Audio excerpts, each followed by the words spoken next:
চূড়ান্ত ভোটার তালিকা প্রকাশের পর মালদার চাঁচল ১ ব্লকের মতিহারপুর গ্রাম পঞ্চায়েতের ইমামপুর এলাকায় চরম বিশৃঙ্খলা দেখা দিয়েছে।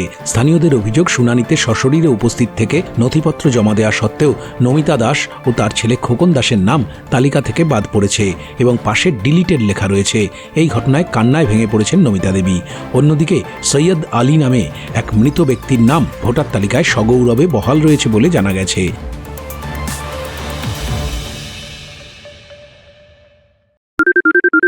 সোনাক্ষী, মশলা কোথায়?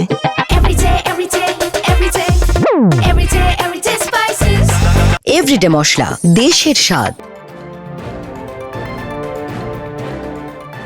নির্বাচন কমিশনের এহেন খামখেয়ালিপনা ও গাফিলতির বিরুদ্ধে ক্ষোভে ফুঁসছেন গ্রামবাসীরা। তাদের দাবি, অবিলম্বে এই প্রশাসনিক ত্রুটি সংশোধন করে জীবিত ভোটারদের গণতান্ত্রিক অধিকার ফিরিয়ে দিতে হবে।